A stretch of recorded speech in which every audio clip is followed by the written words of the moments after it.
ओम शांति। आज है 5 जनवरी 2022 के ईश्वरीय महावाक्य। पहले सुनते हैं मुरली के मुख्य पॉइंट्स। बाबा ने कहा, अभी तुमको बाप मिला तो नया जीवन मिला। यह खुशी रहनी चाहिए कि हमारा पुराना जीवन बदल बाबा नया जीवन बना रहे हैं। एक बार भी अगर कोई ने मम्मा बाबा कहा, ज्ञान सुना, तो उनको वर्षा जरूर मिलेगा। जितने देवता बनने होंगे उतने ब्राह्मण जरूर बनेंगे। दिन प्रतिदिन तुम ब्रह्मा मुख वंशावली आत्माओं की वृद्धि होती जाएगी। बहुत बीके हो जाएंगे। यह है ईश्वरीय संप्रदाय। परंतु जो ईश्वरीय संतान बनकर भी ईश्वर को फारकती दे देते हैं, वह फिर आसुरी संप्रदाय बन पड़ते हैं। यह बहुत ऊंची पढ़ाई है। बाप तुमको रोज नई नई बातें सुनाते हैं, तो सृष्टि चक्र की यह सारी नॉलेज तुम्हें धारण करनी है। ऐसा बाप जो तुम्हारा टीचर भी, गुरु भी, सब कुछ है, उनको फारकती दे, पढ़ाई थोड़े ही छोड़ देनी चाहिए। पढ़ाई छोड़ी गोया बाप को छोड़ा। जो स्टूडेंट नहीं तो बच्चे भी नहीं। जिसने बाप को छोड़ा गोया वर्षे को भी गंवा दिया। और लास्ट में बाबा ने कहा, अब तुम्हें योग अग्नि से पापों को भस्म करना है, नहीं तो सजाएं खाकर शरीर छोड़ेंगे। पापों का हिसाब किताब चुकतू कर फिर पावन होकर वापस जाएंगे। वापस जाने का समय यही है। और अब सुनते हैं महावाक्यों को विस्तार से। मुरली का सार। मीठे बच्चे, तुम्हें अभी नया जीवन मिला है। पुराना जीवन बदल गया है, क्योंकि तुम अब ईश्वरीय संतान बने हो। तुम्हारी प्रीत एक बाप से है। प्रश्न, ब्राह्मण जो देवता बनने वाले हैं, उनकी मुख्य निशानी क्या होगी? उत्तर, वह ब्रह्मा की मुख वंशावली ब्राह्मण सभी एक मत वाले होंगे। उनमें कभी मतभेद नहीं हो सकता। आपस में फूट नहीं पड़ सकती। लौकिक में जो ब्राह्मण कहलाते, उनमें तो अनेक मतें होती हैं। कोई अपने को पुष्करणी कहलाते, कोई सार सिद्ध। तुम ब्राह्मण एक बाप की मत से देवता बनते हो। देवताओं में भी कभी फूट नहीं पड़ती। गीत, जिस दिन से मिले हम तुम, सब कुछ नया लगे। ओम शांति। जब जीव आत्माएं और परमात्मा अथवा बच्चे और बाप मिलते हैं, तो नई प्रीत हो जाती है, क्योंकि और संग प्रीत टूट जाती है। जैसे कन्या की पहले तो पियर घर से प्रीत होती है, सगाई होने से नई प्रीत जुटती है। उनके लिए सारा ससुर घर नया होता है। नई दुनिया की नई प्रीत जुटती है, तो सारे नए परिवार से प्रीत जुट जाती है। अब गायन भी है, आत्माएं परमात्मा अलग रहे बहुकाल। सुंदर मेला सज रहा, जब सतगुरु मिले दलाल। यह सुंदर मेला है नया, यह घर नया, यह संबंध नया। तुम जानते हो, हम हैं ब्रह्मा कुमार और ब्रह्मा कुमारियां। शूद्र कुमार और कुमारियां अब नहीं हैं। ब्रह्मा और ब्रह्मा कुमार कुमारियों का आपस में कितना लव है, क्योंकि यह हो गए ईश्वरीय संतान। ईश्वर तो है निराकार, उनके साथ लव तो साकार में चाहिए ना। निराकार को कैसे लव करेंगे? आत्मा शरीर से अलग हो जाती है तो लव नहीं होता। आत्मा और परमात्मा जब साकार में मिले तब लव हो। निराकार रूप में भले गाते रहते, तुम मात पिता हम बालक तेरे। तुम आओ तो तुम्हारी कृपा से हमको सुख घनेरे मिले। पतित पावन आओ गाते हैं ना। बरोबर भारत महान था तो अथाह सुख था। उसका नाम ही था सुख धाम। यह है दुख धाम। और जहाँ आत्माएं रहती हैं, वह है शांति धाम। वहाँ तो आत्माएं पवित्र ही रहती हैं। अपवित्र कोई आत्मा रह नहीं सकती। तुमको अब बाप मिला है तो नया जीवन मिला है। पुराना जीवन बदल अब नया जीवन बना रहे हैं। अपने बाप से बेहद सुख का वर्षा ले रहे हैं। सुख घनेरे भारत में ही होते हैं, स्वर्ग में, और शांति घनेरी होती है निर्वाण धाम में, जहां तुम्हारा और हमारा घर है। तो समझाना चाहिए, हम आत्माएं शांति धाम की रहने वाली हैं। बाप भी वहां का रहने वाला है। वह हमारे मुआफिक जन्म मरण के चक्र में नहीं आते हैं। है वह भी आत्मा, परंतु परमात्मा है, परम धाम में रहने वाले हैं। हम आत्माएं भी परम धाम में रहने वाले परम पिता परमात्मा के बच्चे थे। घर तो हम सबका वही है। घर भी सबको याद है। कोई मरता है तो कहते हैं फलाना पार निर्वाण गया। वह है वाणी से परे स्थान। सूर्य चांद की जहां गम नहीं, हम वहां के रहवासी हैं। अब बाबा को याद करते रहते हैं। जब बाप आते हैं तो नई बातें फिर से सुनाते हैं। मनुष्य इस ड्रामा को जान जाएं तो बोले, हम जो कदम उठाते हैं सेकंड बाय सेकंड नया है। बेहद का ड्रामा फिरता रहता है। तो बाप आकर नई बातें सुनाते हैं। तुम बच्चों को त्रिकालदर्शी, त्रिनेत्री बना रहा हूं। बाप ब्रह्मांड का मालिक है तो त्रिलोकी का भी मालिक है ना, क्योंकि तीनों ही लोकों की नॉलेज देते हैं।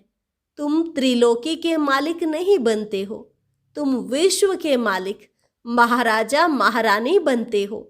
त्रिलोकी अर्थात तीनों लोकों को जाना जाता है। मालिक तो एक लोक स्वर्ग का बनते हो।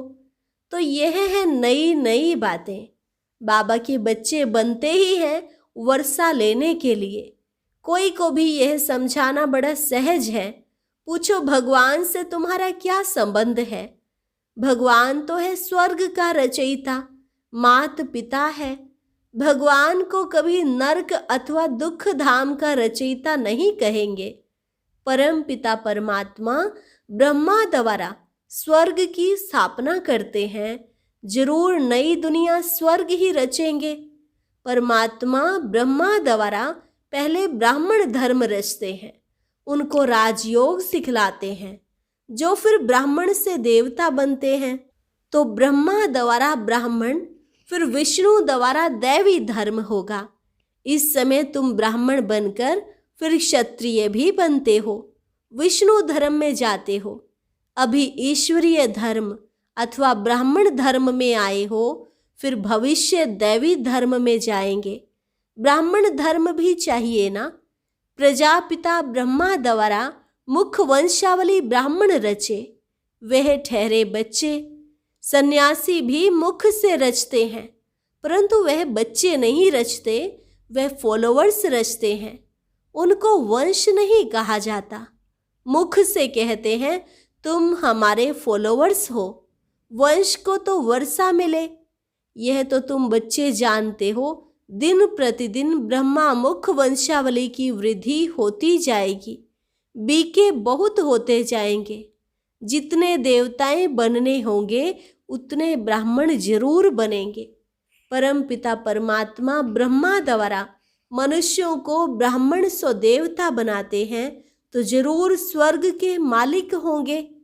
उनके लिए ही गायन है, मनुष्य से देवता किए करत न लागी वार। तो यह बाबा आकर नई नई बातें सुनाते हैं। नई दुनिया के लिए नई बातें होने कारण शास्त्रों में कहाँ भी ये बातें नहीं हैं, इसलिए मनुष्य मूझते हैं। तुम्हारी यह है ईश्वरीय संप्रदाय।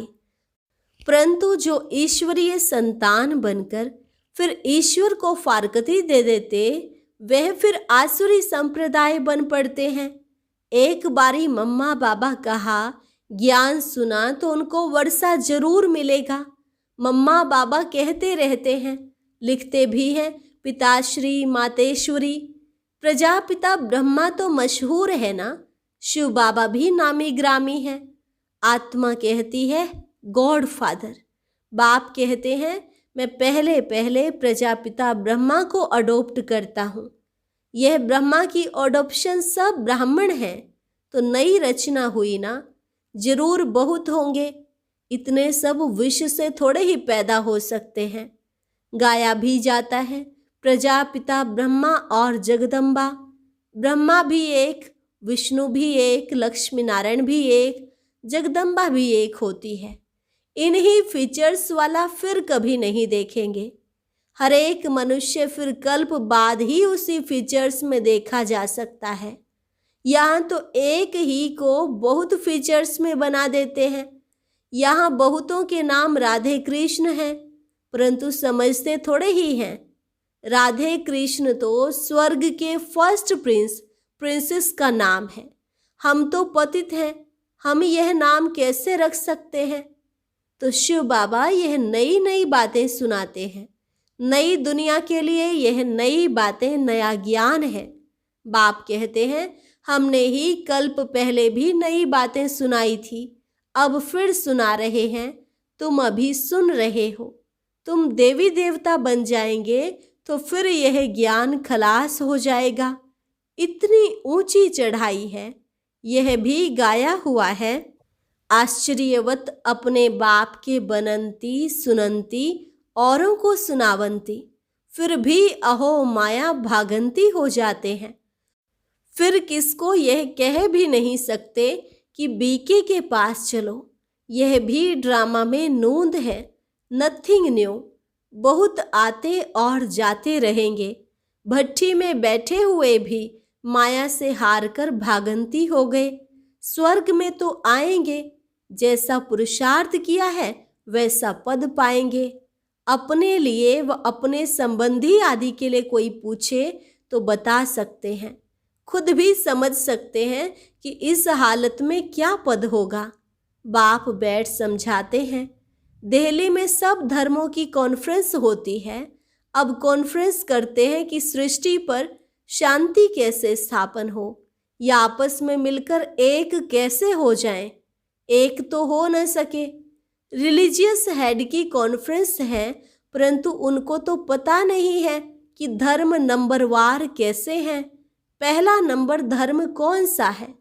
रिलीजियस हेड्स माना जिसने धर्म स्थापन किया वह हेड्स आए। जैसे चीफ मिनिस्टर्स की कॉन्फ्रेंस होती है तो उसमें कलेक्टर व जज आदि नहीं आ सकते। गवर्नर्स की आपस में कॉन्फ्रेंस होगी तो गवर्नर्स ही आएंगे। हाँ, करके गवर्नर अपनी प्राइवेट पोट्री आदि को साथ में ले आए। विचार करना चाहिए कि यह सब धर्म नंबरवार कैसे स्थापन होते हैं। सबसे बड़ा धर्म कौन सा है? आदि सनातन तो देवी देवता धर्म ही था। उस धर्म का हेड कहाँ?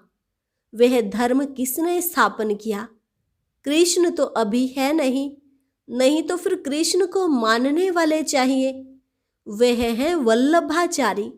तो जरूर हमारा देवी देवता धर्म था, वह फिर हिंदू धर्म कह देते हैं, परंतु हिंदू धर्म तो है नहीं। देवता धर्म का भी अभी कोई है नहीं। तो धर्मों के हेड्स आने चाहिए, साथ में भले पोट्री आदि को भी ले आए। मुख्य धर्म तो है ही 4, उनके हेड्स चाहिए। देवी देवता का हेड कौन? गाते तो हैं goddess of knowledge Saraswati, Prajapita Brahma, तो जरूर यही बड़े होंगे। वह भी समझेंगे ब्रह्मा से ब्राह्मण धर्म हुआ, परंतु यह नहीं जानते कि यह ब्राह्मणों को कैसे पढ़ाकर देवता बनाते हैं। वह ब्राह्मण लोग भी कहते हैं हम ब्रह्मा की संतान हैं, परंतु कैसे पैदा हुए यह नहीं जानते। फिर ब्राह्मणों में भी कोई पुष्करणी, कोई सार सिद्ध, कोई कैसे हैं। यहाँ तो ब्रह्मा के बच्चे ब्राह्मण ही ब्राह्मण हैं, और कोई फूट इनमें पड़ती नहीं है। दूसरे ब्राह्मणों में फूट पड़ती है, इनमें नहीं। न कभी देवताओं में फूट पड़ती है। सूर्यवंशी सब सूर्यवंशी, मतभेद की बात नहीं। फूट में कितना नुकसान हो जाता है। तो बाप से तुम यह नई नई बातें सुनते हो ना, कोई गीत नहीं गाते हैं।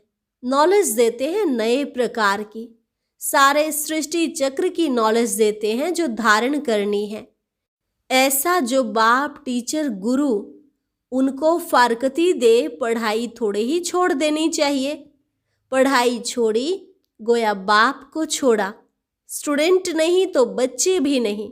बाप को छोड़ा गोया वर्षे को गंवाया। पतित पावन एक ही बाप है। बाप कहते हैं अब कयामत का समय है, सबको वापस जाना है, हिसाब किताब चुकतू कर। सोना आग में डालते हैं तो प्योर हो जाता है। अब आग तो सारी दुनिया को लगनी है, परंतु इस आग में पावन नहीं हो सकेंगे।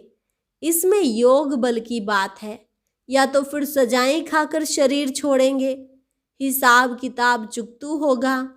पाप का हिसाब किताब चुकतू कर फिर पावन होकर वापस जाना है। वापस जाने का भी समय यह है। महाभारत की लड़ाई भी है, होली भी मनाते हैं। रावण राज्य खत्म हो जाना है, फिर राम राज्य में तो बहुत थोड़े होते हैं, अभी रावण राज्य में तो बहुत हैं। यह सब आत्माएं कहाँ जाएंगी? जरूर लिबरेटर भी चाहिए। बाप कहते हैं मैं सबको ले जाऊंगा, सबकी ज्योति जगा कर ले जाऊंगा। फिर उन्हों को अपना अपना पार्ट बजाना है। तुम जानते हो हम देवी देवता धर्म में आएंगे, मुक्ति धाम में आकर फिर वापस चले जाएंगे। 84 जन्म भोगेंगे, सूर्यवंशी चंद्रवंशी बनेंगे। सारा चक्र बुद्धि में आ गया है। आत्मा बता सकती है कि आओ तो हम आपको शिव बाबा का ऑक्यूपेशन बताएं। बच्चों के सिवाय तो कोई बता न सके। वह कहेंगे परमात्मा तो निराकार है, उनका फिर ऑक्यूपेशन क्या बताएंगे? अरे वह पतित पावन है तो जरूर पावन बनाने उनको आना है ना। कैसे राजयोग सिखलाते हैं, ब्रह्मा द्वारा कैसे देवी देवता धर्म की स्थापना होती है, वह हम सब बता सकते हैं। तो बाबा बैठ सब बातें समझाते हैं, बच्चों को ही समझाएंगे। कल्प पहले जिन्होंने पढ़ा है वह पढ़ते हैं, नहीं पढ़ सकते तो भागंती हो जाते। नई बात नहीं, फिर भी बाबा का हमेशा बच्चों पर लव रहता है। बेचारा फिर भी आकर बाप से पूरा वर्षा ले, परंतु तकदीर में नहीं होगा तो क्या कर सकते हैं। बाप का तो लव है ना, क्योंकि भक्ति मार्ग में भी बाप को बहुत याद करते हैं। जो भी देवी देवता धर्म वाले होंगे वह जरूर याद करते होंगे। आधा कल्प खूब याद करते हैं। आत्मा ने सुख पाया है तो दुख में बाप को याद करेगी। वे जास्ती भक्ति कर पुजारी से फिर पूज्य बनते हैं। जो देवी देवता थे उनका ही सेपलिंग लग रहा है। तो कॉन्फ्रेंस आदि जब कहाँ भी होती है तो उसमें मुख्य धर्म वालों को बुलाना पड़े। बीके को बुलाएं तो वे पूरी राय देंगे। प्रजापिता ब्रह्मा के बच्चे ब्रह्मा कुमार कुमारियां ही पूरी राय दे सकते हैं कि क्या करना है। तुम पीस चाहते हो, परंतु पीस तो निर्वाण धाम में ही होती है। अभी तो दुख धाम है, अनेक धर्म हैं। एक धर्म था तो सुख शांति सब कुछ था। अभी यह विनाश तो जरूर होगा, इसमें तो खुश होना चाहिए। स्वर्ग के गेट खुल रहे हैं। ऐसे ऐसे बच्चियों को समझाना पड़े। समझा? अच्छा, मीठे मीठे सिकिलधे बच्चों प्रति माता पिता बाप दादा का याद प्यार और गुड मॉर्निंग। रूहानी बाप की रूहानी बच्चों को नमस्ते। रूहानी बच्चों की रूहानी बाप दादा को नमस्ते नमस्ते, गुड मॉर्निंग। धारणा के लिए मुख्य सार। पहली पॉइंट, कभी भी बाप को और पढ़ाई को छोड़ वर्षा नहीं गंवाना है, एक मत हो रहना है। दूसरी पॉइंट, सजाओं से छूटने के लिए योग बल से पुराने सब हिसाब किताब चुकतू करने हैं। वरदान, ट्रस्टीपन की स्मृति से निमित्त समझ हर कार्य करने वाले डबल लाइट भव। ट्रस्टीपन की स्मृति से निमित्त समझ हर कार्य करने वाले डबल लाइट भव। निमित्तपन का भाव बोझ को सहज खत्म कर देता है। मेरी जिम्मेवारी है, मेरे को ही संभालना है, मेरे को ही सोचना है, तो बोझ होता है। जिम्मेवारी बाप की है और बाप ने ट्रस्टी अर्थात निमित्त बनाया है। इस स्मृति से डबल लाइट बन उड़ती कला का अनुभव करते रहो। जहाँ मेरा है वहाँ बोझ है, इसलिए कभी किसी भी कार्य में जब बोझ महसूस हो तो चेक करो कि कहीं गलती से तेरे के बजाय मेरा तो नहीं कहते। स्लोगन: हर बोल में आत्मिक भाव और शुभ भावना हो तो कोई भी बोल व्यर्थ नहीं जा सकता। हर बोल में आत्मिक भाव और शुभ भावना हो तो कोई भी बोल व्यर्थ नहीं जा सकता। लवलीन स्थिति का अनुभव करने के लिए आज का अभ्यास। जैसे कोई सागर में समा जाए तो उस समय सिवाय सागर के और कुछ नजर नहीं आएगा। ऐसे आप बच्चे सर्व गुणों के सागर में समा जाओ। बाप में नहीं समाना है, लेकिन बाप की याद में स्नेह के सागर में समा जाना है। और अभी आज का अव्यक्त ज्ञान मोती जरूर सुने। कोशिश करें एक दिन भी मिस ना हो।